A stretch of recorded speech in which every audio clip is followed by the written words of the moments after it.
အားလုံးပဲမင်္ဂလာပါဗျာဒီနေ့မှာကျွန်တော်ငရုတ်ပွားနဲ့ကျွန်တော်ကာလာစီလုံးကြီးအယောင်တင်စီလုံးကြီးနဲ့ကျွန်တော်အားလုံးကိုမိတ်ဆက်ပေးမှာဖြစ်ပါတယ်လောက်ပြပေးမှာဖြစ်ပါတယ်ကျွန်တော်စီမှာလည်းတော်တော်များများကဒီကျွန်တော်တို့စားတော့ဆိုင်ကြီးမှာတုံးတဲ့ကာလာစီပေါ့နော်ကာလာစီအခေါ်ဟောအယောင်တင်စီကိုဘယ်လိုလုပ်ရလဲဒါမှမဟုတ်ကျွန်တော် ready made လာလားဆိုကျွန်တော်ဒီမှာခဏခဏလာမေးတာရှိရတယ်ကျွန်တော်အားလုံးကိုဒီနေ့လက်တွေ့လုပ်ပြမှာဖြစ်ပါတယ်ငရုတ်ပွားနဲ့ကာလာစီလုံးကြီးတို့မဟုတ်ကျွန်တော်တို့အယောင်တင်စီလုံးကြီးလေးပေါ့နော်ကဲကျွန်တော်နဲ့တူတူဘယ်ဟာလေးဘယ်လိုလုပ်လဲဆိုတော့တစ်ချက်လိုက်ကြည့်ကြည့်ပေးပါအဆုံးကတော့ကျွန်တော်တို့ငရုတ်ပွားပေါ့နော်ငရုတ်ပွားကိုကျွန်တော်ရအညာချွေမယ်အညာချွေပြီးတော့ကျွန်တော်တို့အထဲထက်ကကျွန်တော်တို့အစီလေးတွေကိုထုတ်မယ်အညာချွေမယ်အစီထုတ်မယ်ဒါလေးကတော့ကျွန်တော်အညာချွေအစီထုတ်ပြီးသားလေးပေါ့နော်နောက်ထပ်တစ်ခုကျွန်တော်ထပ်ပြီးတော့အညာချွေလိုက်မယ်ပြီးရင်ကျွန်တော်အထဲမှာပါတဲ့အစီလေးတွေကိုကျွန်တော်ဖယ်ထုတ်မယ်ဒါဆိုကျွန်တော်ရပြီပေါ့နော်ပထမတစ်ဆင့်ရပါပြီအဲ့လိုမျိုးအညာချွေပြီးသွားပြီအစီထုတ်ပြီးသွားပြီဆိုရင်ကျွန်တော်ရေထဲမှာကျွန်တော်တို့အနည်းဆုံး1နာရီပုံမှန်2နာရီခန့်ဒါမှမဟုတ်3နာရီခန့်လောက်ကိုငရုတ်ပွားနူးတော့အောင်ပျော့တော့ရေစိမ်ပေးရမှာဖြစ်ပါတယ်ကျွန်တော်ရေစိမ်ထားမယ်1နာရီ3ပုံ2နာရီ3နာရီလောက်ပေါ့နော်အားလုံးပဲအခုဆိုရင်ကျွန်တော်တို့ဒီငရုတ်ပွားပေါ့နော်2နာရီခန့်3နာရီလောက်ကျွန်တော်တို့ရေစိမ်ပြီးသွားပြီဆိုတော့ဆယ်ထားပြီးတော့အခုစီနဲ့ထည့်ပြီးတော့ဘရနာထဲမှာကျွန်တော်တို့ထည့်ပြီးတော့ကြိတ်ပါတော့မယ်ကျွန်တော်တို့စိမ်တဲ့အခါမှာလဲ2နာရီ3မဟုတ်3နာရီတကယ်လို့2နာရီ3နာရီနဲ့မှအဆင်မပြေဘူးနည်းနည်းအနူးလိုသေးရဲ့ကျွန်တော်တို့အပွားလိုသေးရဲ့ဆိုရင်ကျွန်တော်တို့10မိနစ်ဒါမှမဟုတ်တညအိတ်ခန့်ကိုကျွန်တော်နှက်ပြီးတော့ကျွန်တော်တို့စိမ်ထားလို့ရပါတယ်ဒါလို့ကိုကကာလာစီပြတ်သွားလို့အရေးပေါ်လိုတဲ့ခါမှာဆိုရင်လည်းဘောပေါ်တော့ကျွန်တော်တို့ပြုတ်ပြီးတော့အသုံးပြုလို့ရပါတယ်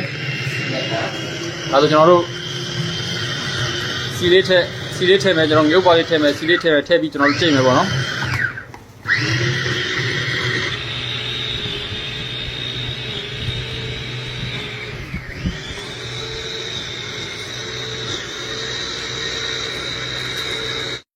ကဲအားလုံးပဲခုဆိုရင်ကျွန်တော်တို့ငရုတ်ရေစင်တိုင်းငရုတ်ပွားလေးကိုကျွန်တော်တို့စီထည့်ပြီးတော့ဗရဏာလေးနဲ့ထည့်ကြိတ်ပြီးပါပြီကျွန်တော်ဒီနေထားလေးရလာပြီဆိုရင်ကျွန်တော်စီအိုးထဲမှာထည့်ပြီးချက်ပါတော့မယ်ကျွန်တော်ဒီချက်တဲ့အခါမှာလဲတို့ဒီပေါ့နော်အရွက်လေးတွေကျွန်တော်တို့ကလဝဲရွက်လေးတွေဇပလင်လေးတွေကိုကျွန်တော်ပပလေးထားမယ်ကျွန်တော်ဂျင်းလေးတွေထည့်မယ်ဒါတွေကတော့ကျွန်တော်တစ်ချိုးခေါက်လေးပေါ့နော်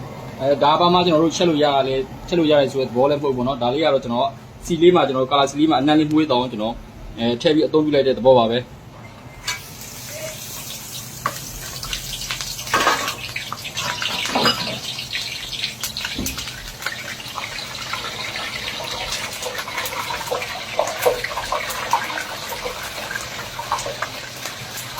အရင်တော့ကျွန်တော်တို့ဒီ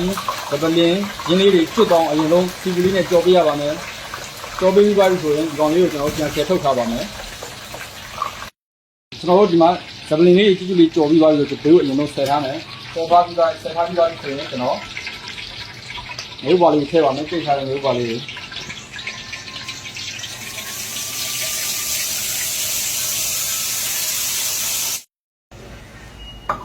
ကျွန်တော်ငရုတ်ပွားလေးတွေကိုစီပူထဲမှာမီးမြင်းလေးမီးအေးလေးနဲ့တက်နိုင်တော့မီးကိုအေးလေးထားပြီးတော့ကျွန်တော်တို့10မိနစ်ကနေ15မိနစ်လောက်အနေထားကြီးကိုဖြည်းဖြည်းချင်းကျွန်တော်တို့မတူးအောင်မမဲတော့အောင်ဖြည်းဖြည်းချင်းလေးကျွန်တော်တို့စိတ်ချလက်ချနဲ့ကျွန်တော်ပွေပေးရပါမယ်ကျွန်တော်ဒီထဲမှာကျွန်တော်စနုံးမုံလေးလည်းထည့်ပြီးအသုံးပြုပါမယ်ချွေဝါရောင်အယောင်လေးကျွန်တော်တို့တန်းတော့စနုံးမုံလေးပဲထည့်ပြီးကျွန်တော်အသုံးပြုမယ်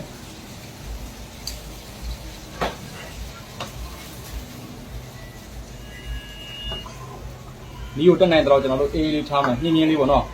အဲ့ဒါမှလည်းဒီကျွန်တော်တို့ကာလာစီကမတူတော့မှဖြစ်ပါတယ်အခုဆိုကျွန်တော်တို့10မိနစ်လောက်ကျွန်တော်15မိနစ်လောက်ကျွန်တော်တို့ချက်ပြီးသွားပြီးမှုေးပြီးသွားပြီဆိုရင်ကျွန်တော်ဒီနေထားဆိုကျွန်တော်တို့ချလို့ရပါပြီကျွန်တော်တို့ရွှေဝါရောင်ကျွန်တော်အနီးဘက်လည်းလုံးဝမပါကျွန်တော်ရွှေဝါရောင်လေးပါနော်စနုံးမုံလေးအသုံးပြုလိုက်တဲ့ကျွန်တော်တို့အဓိကအကြောင်းကတော့ဒီရွှေဝါရောင်ဘက်လေးကိုနည်းနည်းတန်းသွားအောင်ပေါ့နော်